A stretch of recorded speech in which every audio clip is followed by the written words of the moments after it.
It's time once again for the Maple Grove City Report. I'm Dave Kaiser. Thanks for joining us, along with Heidi Nelson, Maple Grove City Administrator. Welcome again, Heidi. Thank you. 43-minute meeting on September 19th. We'll report about that, tell you some of the things that happened, a few special meetings in the city that we'll also give you some information about, and a truckload of information about events and things coming up in the city. So get your pencils out. Let's start with the council meeting. A great way to kick off a meeting with photo contest winners. Give us a little background on the contest and what you saw that night. Yeah, so we finished up the photo contest, and these are photos that our residents submit, and then we're able to use those in our city productions. So all of our websites, social media, newsletters, community guide, those kinds of things. It's really great just to have those local pictures that really capture life here in Maple Grove. So we really appreciate all those who contributed. We had over 400 submissions this year. We changed the process a bit to make it electronic, so I think that made it easier for folks to do that. So this was the night where there was a committee that, and I think you were part of that I was part of that group. It was tough. It was very tough. Yeah, that's what we talked about at a staff level, is that there was many good pictures to choose from. So the awards for the pictures that were awarded in the various categories, they were on display that evening, and then they were provided some recognition for their efforts in the photography. So really appreciate people doing that, and pay attention for the next time we're out there. If you like to get out and do that photography in your neighborhood or around town, we'd love to have that submitted. Yeah. So thank you. Great event, and again, great turnout, and also a youth category. So not just the adults, but the youth really taking some great pictures. So take a look on the website and in publications. Community development items at the meeting. There were a few to discuss, and one is around the Parnassus site, and we want to talk a little bit about that whole area, this development, and what's happening. Give us an update on that. Yeah, so just right up off of Zachary and 610 there, kind of in the northwest area of the city. Parnassus is a charter school that's up there, and they are planning to kind of do a makeover of their campus up there. They've been pretty successful in their program, and they see growth and expansion in their school, and are kind of making that their permanent home. So they're going to be in front of the council in October on two fronts. They are seeking some conduit financing, and another city is going to be providing that. But because the facility's here in our town, we have to take some action as kind of the host city. But another community is going to be providing them that conduit debt piece there. The other piece is Parnassus will be in front of us with looking at their entire site and the makeover there. There's going to be some changes to the exterior of the building, interior to the building certainly, and they're going to be adding on a bit, and then maybe the kind of the parking lot and circulation around the building will change. So that's kind of the broader Parnassus picture. What we dealt with on Monday night was, it's called the Buell ZS Center, and I don't think that will be the final name of it. This is kind of more the developer name, but what this is a couple small commercial buildings out on the Zachary, on that side of the site, sort of the northeast corner of that site. Anticipate, maybe a coffee type user, other small retail service type businesses to go in there. Kind of finishes off that site. That land was kind of some remnant land from the 610 project as that came through. And the city has a transit site just to the north of there, right along 610. We anticipate that site activity might pick up a little bit now with 610 connecting out to 94. It's kind of a nice place to drop in, grab a bus, and not have to come through into downtown Maple Grove. So we'll see a lot of change around up there, but I think it really will make some improvements to that site in general. Very good, and we'll talk about 610 a little bit later. We have an update there. Next item under community development, the Grove Service Station. A little bit of talk at the meeting about this. Give us some background on this project. Yeah, so this is kind of right across the street to the east and north from the hospital. So this is a service station there. Kind of in the world of service stations, this is a pretty high-end one. They take a very fine look at the architecture and the detail of their buildings. There's some of these in other suburbs around the metro area, so I think it'll be a real nice-looking project. Again, back to the transit story, we have the transit facility right across the street there to the south, so we have a lot of traffic coming in and out of there every day. There isn't this service on that side of 94, so we think it'll be a nice addition there, and we think the architectural fit in nice with the other Grove buildings. We spent quite a bit of time with the developer talking about that and our expectations around that, and they worked to meet those. So this one was in front of the council for PUD concept and development stage approval, so this one won't be coming back, but other than the resolution approving that at the next meeting. But yeah, we'll see that one. I think they plan to get started with construction yet this fall. Still this year. Yep. Very good. Let's move on to some other items happening around the city. Public Works and Engineering update. We mentioned streets. Good news on the streets. The rehab project seems to be about buttoned up. Yeah, so that street rehab project that we had kind of in the center of the city, north of 89th, south of 93rd, right along Forest View there, that project's finishing up for the year. So that project went really well. We were very happy with that and the timing of getting that done. A couple other big projects, Territorial Road. Right. That one's been a little bit messier because it involved a little bit more earthwork. We were installing some water up Territorial Road, and with that, constructing some interim improvements to that roadway. So we're not constructing a full urban street section, we're kind of replacing but improving the roadway in its current alignment and width. So that one has struggled a bit with our rainy summer. The other project that of course has struggled with our rainy summer is Trunk Highway 610 and that connection out to 94. As of right now, that project is about 26 days behind schedule. The good news is the substantial completion date was October 21. So even at 26 days, the goal is to make that connection out to 94 before the construction season ends, which is typically like the Wednesday before Thanksgiving. So we do have a month in there to hopefully get that all done. We are still planning for ribbon cutting in late October. By that time, the Maple Grove Parkway exits will be completed, so we'll be completed up to that point. But yeah, it's been a struggle, and now, you know, as of today, we're expecting some good rain tonight into tomorrow. It doesn't help us out there and where they're constructing the flyovers to make that connection between 94 and 610. A lot of earthwork out there, and they've been working in the mud. So we'll see what happens here overnight with the rain, but we're hopeful that they'll be able to get this plugged in before the season ends. So. All right, we will keep you up to date on the roads. Move to your report at the council meeting. One of the items there was a contribution to the Arts Center. Give us a little background about the Arts Center and what has been happening in the past and maybe what the future holds for them. Yeah, so the Maple Grove Arts Center, you know, I think back dating into the early 2000s, the city had provided them an annual contribution to help support their programs and services. And then, of course, I think as many cities during the economic downturn of the recession, a lot of those things went away. And the Arts Center then was in its space on Main Street, you know, in the past few years, and had a lot of programming and things going on to help support their services. Earlier this spring, they lost that space on Main Street. The building owner was in the process of seeking a new tenant for that space, and so they've been using space at the community center and other facilities around town to do their programming and classes. Most recently, it looks like they're going to be able to secure some new space over at the fountains. They've been working with the property owners there to do that. So the request was, you know, would the city consider kind of reinstating its contribution to help them kind of get resituated, and then again support kind of some of their programs and classes that they do. They are, of course, part of the art fair that's part of Maple Grove Days, that activity. And in the, you know, the longer term, I think, vision of the Maple Grove Arts Center is to look at some sort of a facility. They provided an update to the council on Monday night, and I think the message was we're still working on that. That'll be forthcoming. But the council was supportive of kind of helping them get situated in their new space and support their programming. Very good. So look for them at the fountains.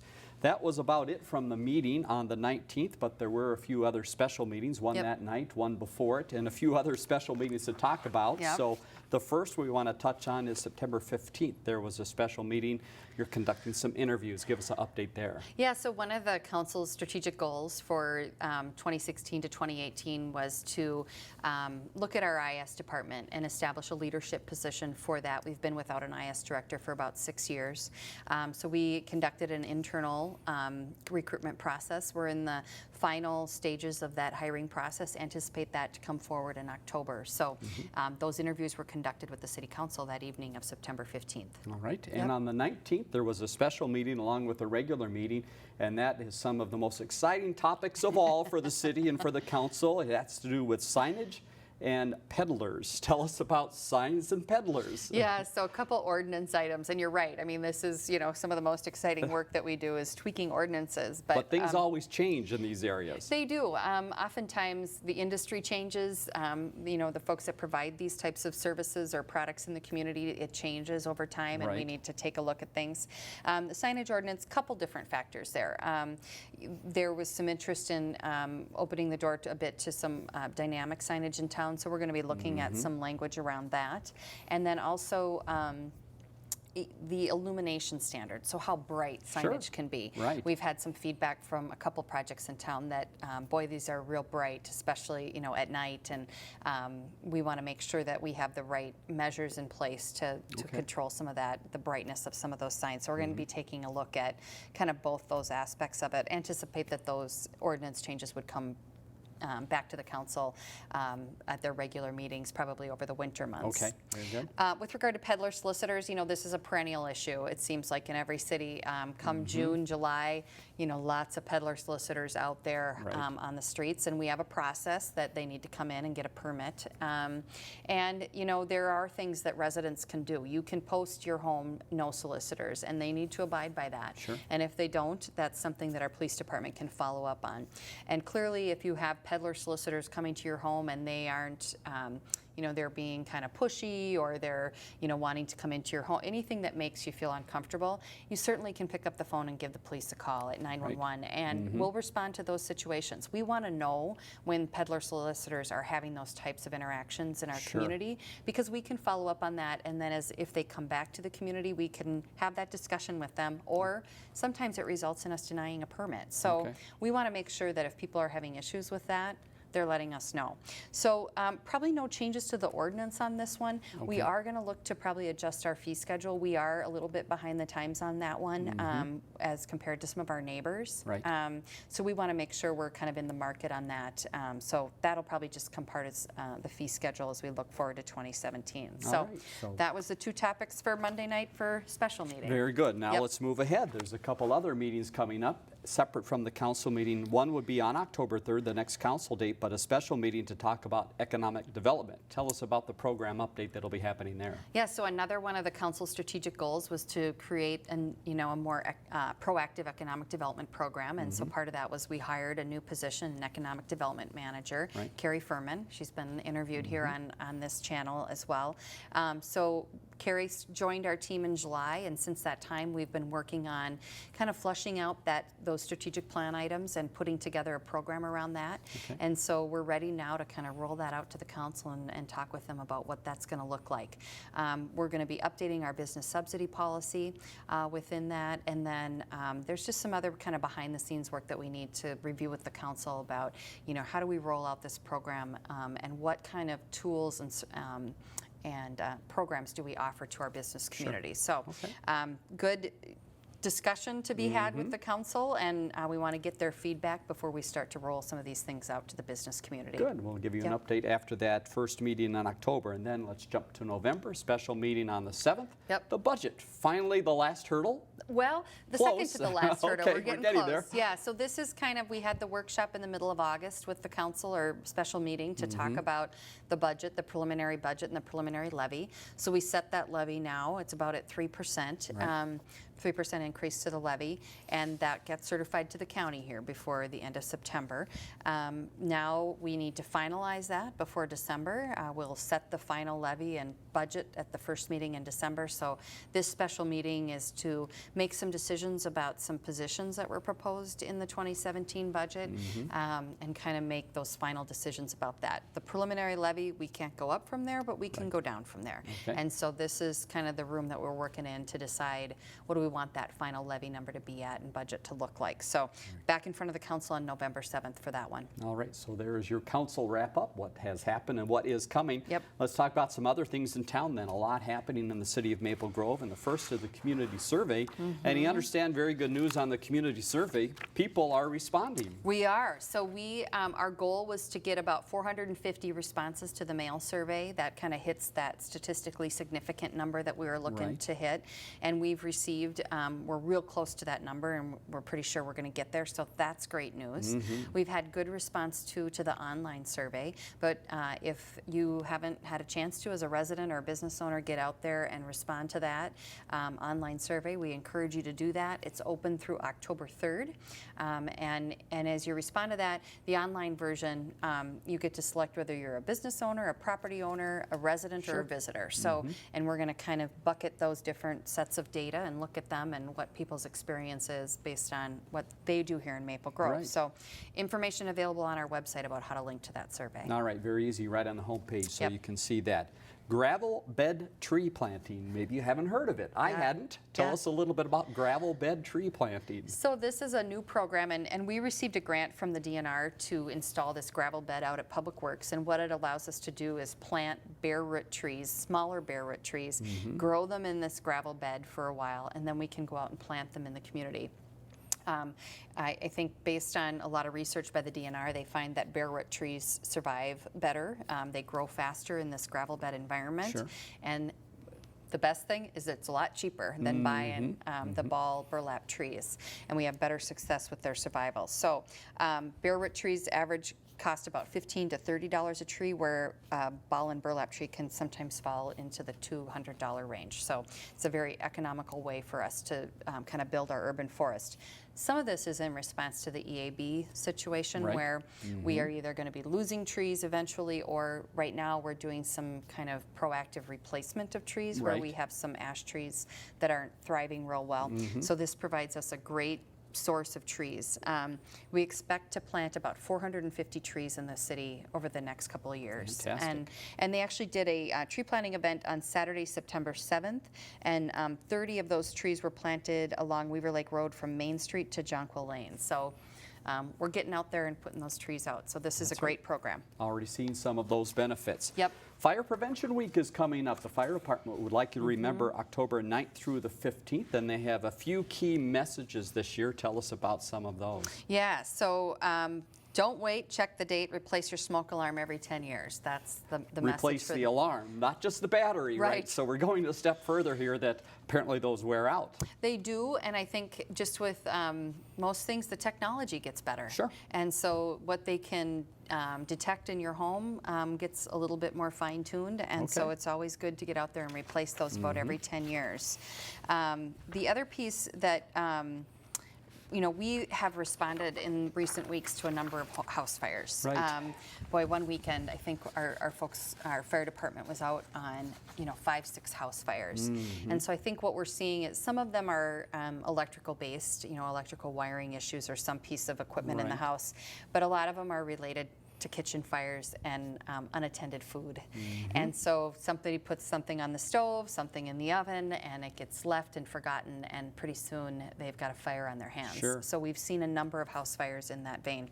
They may not be real destructive looking from the outside, but once a fire gets going in a kitchen like that and gets into the appliances, a lot of the plastics that are used in appliances today, it really can cause some severe smoke damage in the home and really displace the residents for a long period of time while the home is rehabbed. So, these aren't resulting in loss of life, luckily, or those kinds of tragedies, but certainly they have an impact in the community. So we just ask for people to kind of be real aware of what's happening in their home, pay attention to your appliances, make sure you're attending to food on the stove, because we are seeing kind of a lot of these happening in the community, and we always worry that it's going to be worse. And if we get there and we can take care of it quickly, that's one thing, but it always has the potential to go bad. So.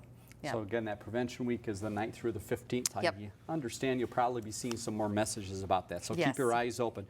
Street sweeping, it's that time of the year once again before that white stuff flies. You want to take care of business. Yeah, so we're going to be out kind of in the next few weeks here, and a lot of it gets timed with when the leaves are falling and we get out. They're doing some selective sweeping right now in some of our commercial areas, but you'll probably see them coming through the neighborhoods here in the next few weeks. Seniors are the key attraction or the key guests at the farmers market coming up here in the month of October. Yep. So some special events coming and some news about the market. The indoor ends soon, outdoor starts soon. Yes. So we have special events and promotions all through the month here for Senior September at the farmers market, and a partnership with Silver Creek on Main. So there's a couple days where they're going to be out there cooking some food, those kinds of things. So that's a nice piece. So if you're part of the senior community, come on out. Everybody come on out, but there'll be some special things for the seniors. Very good. Then starting October 6th, the farmers market hours brief up a bit because we start getting daytime hours briefing up a bit. So it'll be 3 to 6 p.m. Starting as of October 6th, and then the outdoor market runs through October 22nd. And then as we move into November, we go to kind of the every other Thursday type, or the first and third Thursdays of the months, and then a little bit less frequently through the winter months. So we'll have information on our website, and certainly on the Facebook pages for the city and the farmers market about that. At the community center, so get out and enjoy the market. Yep. Let's talk elections. That time of the year again, we've got a couple elements related to the election. First is absentee voting, a little bit different process this year as far as the ballots, and also a special date on Saturday. Give us an overview of absentee voting. So absentee voting starts this Friday, September 23rd, and at City Hall we're open 8 to 4:30, so you can come in and absentee vote. You know, one of the changes that was made in state law is it's really no excuse absentee voting, so you don't have to demonstrate that you're absent from the precinct that day. You can just come, and it's somewhat early voting. So a couple other things. Saturday, November 5th, so the Saturday right prior to the election, City Hall will be open from 10 a.m. to 3 p.m. for absentee voting that day, so we encourage folks to come out that day.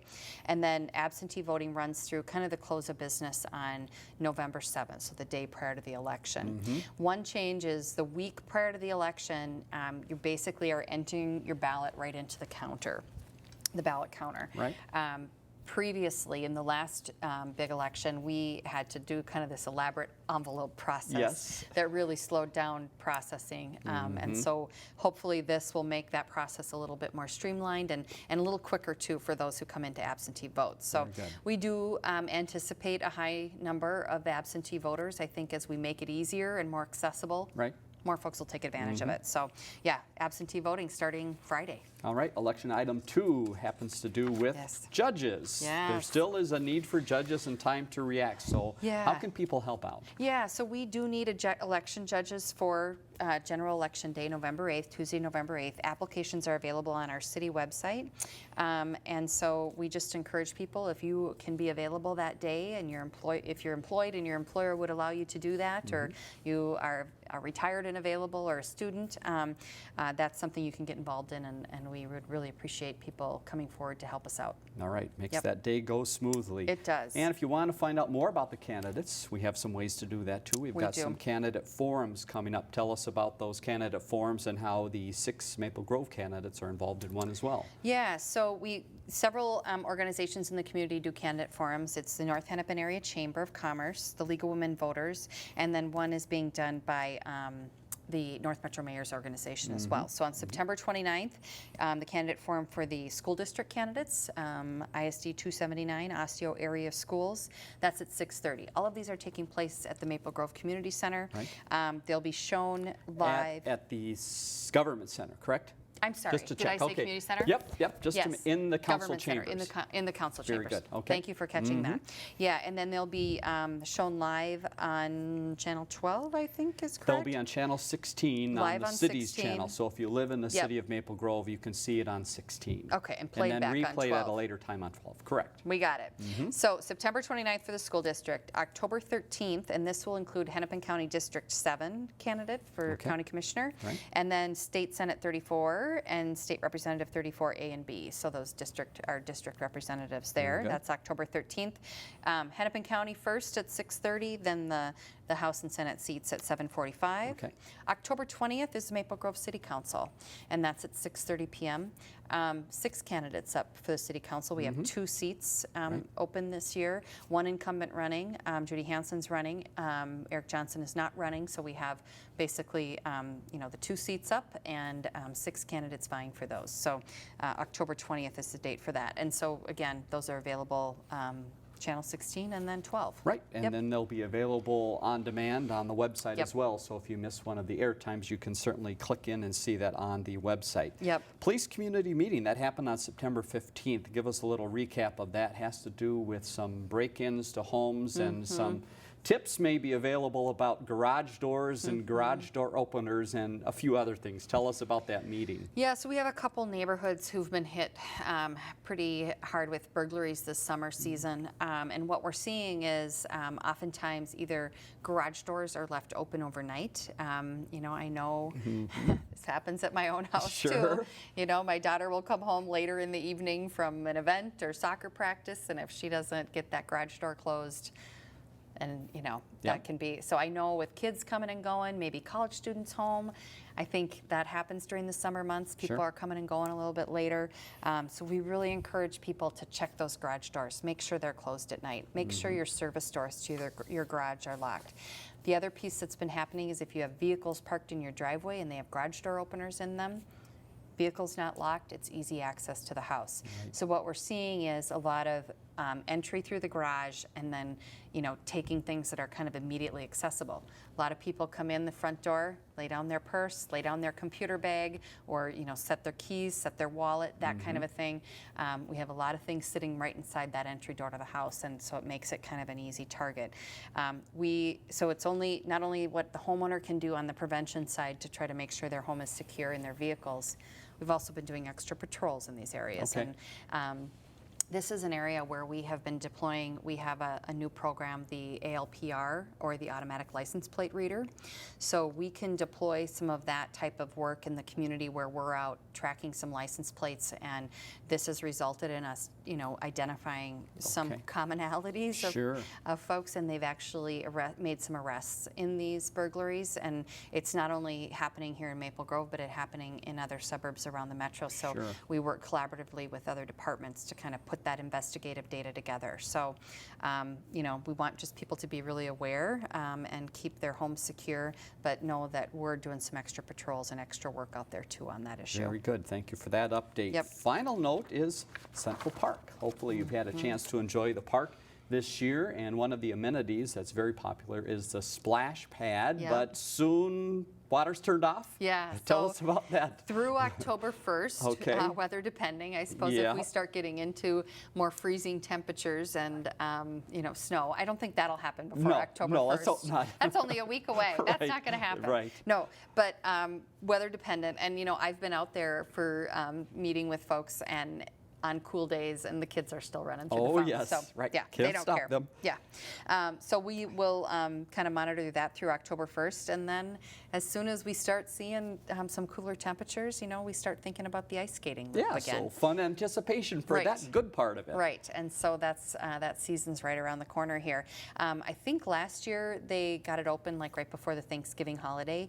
Wonderful so that's really nice timing, and depending on how cool it gets, we need to have cooler daytime temperatures to allow us to get that that ice in place, and maybe some cloudy weather helps. Not a lot of sun on those days. So yeah, so lots to look forward here as we head into the fall. Well, get out and enjoy the water here for a couple more days. Heidi, thank you very much for your time once again and for the update. Let's leave you with some information. We mentioned a lot on the city's website throughout the program, and you see the website right in the middle of the screen, maplegrovemn.gov. So information about the election and other things happening in the city, go there. Next meeting is on October 3rd, 7:30 at the Government Center. 494-6000 is the phone number to the Government Center, and our viewer response line 533-1710. Questions or comments about the program, we'll answer those. Heidi, thanks again for your time. Hope to see you next time on the Maple Grove City Report.